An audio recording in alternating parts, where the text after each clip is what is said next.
भोपाल से खबर जहां पर आम बजट पर नगरीय विकास एवं आवास मंत्री भूपेंद्र सिंह की प्रतिक्रिया सामने आई है। उन्होंने कहा कि ये बजट बहुत ही अच्छा है। इस बजट में समाज के हर वर्ग का ख्याल रखा गया है।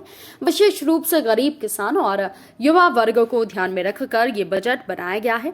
हर गरीब के पास मकान हो, इसके लिए वर्ष 2022 से 23 में 80 लाख मकान बनाने का बजट में प्रावधान किया गया है। हर घर जल योजना के तहत साफ पीने का पानी पहुंचाने के लिए 60,000 करोड़ रुपए का प्रावधान किया गया है। नदी जोड़ो योजना के अंतर्गत केन बेतवा योजना के लिए 44,000 करोड़ रुपए का प्रावधान इस बजट में किया गया है। 3 टियर शहरों के विकास के लिए मेगा सिटी बनाने का प्लान तैयार करने का प्रावधान बजट में किया गया है। बिचौलियों से किसानों को बचाने के लिए एमएसपी अब सीधे उनके खाते में जाएगी। किसानों को उससे लाभ मिलेगा। युवाओं के लिए 60 लाख नई नौकरियों का ऐलान इस बजट में किया गया है, जिससे तेजी से देश का विकास होगा।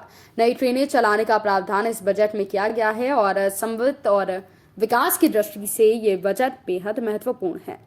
भारत सरकार का बजट आया है, बहुत ही अच्छा बजट आया है। समाज के हर वर्ग का ध्यान इस बजट में रखा गया है। विशेष रूप से जो हमारा गरीब है, किसान है, युवा, उसको ध्यान में रखकर ये बजट बनाया गया है। गरीबों के लिए हर गरीब का मकान हो, इसके लिए 22-23 में 80 लाख मकानों का बजट में प्रावधान किया गया है। हर घर तक पानी पहुँचे, इसके लिए 8 करोड़ परिवारों तक पानी पहुँचाने के लिए, पीने का पानी पहुँचाने के लिए 60,000 करोड़ रुपए का प्रावधान बजट के अंदर किया गया है।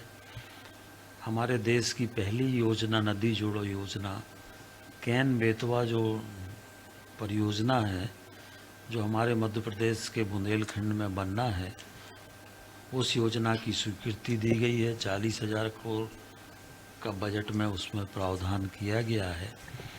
साथ में 60 लाख युवाओं को रोजगार देने का भी प्लान इस बजट के अंतर्गत किया गया है।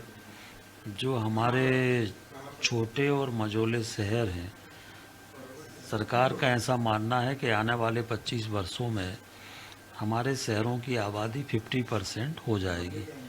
इसलिए जो छोटे और मझोले शहर हैं, जो 3 टायर शहर हैं, क्लास 2, क्लास 3 शहर हैं, उनके विकास के लिए एक मेगा सिटी प्लान बनाने का प्रावधान भी बजट में किया गया है। और उसके अंतर्गत जो हमारे विशेषज्ञ हैं, वैज्ञानिक हैं, सब की राय सलाह लेकर एक पूरा प्लान हम लोग छोटे मझोले शहरों का करेंगे, जिससे एक समन्वित विकास इन शहरों का हो। वो प्रावधान भी बजट के अंतर्गत किया गया है। जो किसानों को एमएसपी है, वो एमएसपी अब सीधे उनके खाते में जाएगी और जो बीच में बिचौलिए होते थे वो अब ख़त्म हो जाएंगे। तो किसानों को भी इसका अनेक लाभ मिलेगा। साथ में किसानों के लिए अनेक नए वैज्ञानिक तरीके से खेती करने के प्रावधान भी इस बजट में किए गए हैं। तो कुल मिलाकर हम देखें तो समाज के हर वर्ग का ध्यान इस बजट में रखा गया है। निश्चित रूप से इस बजट से Rabindranath Tagore University, formerly known as ISECT University, the pioneers in skill development with focus on creating industry-ready professionals. Join India's premier skill-based university, Rabindranath Tagore University.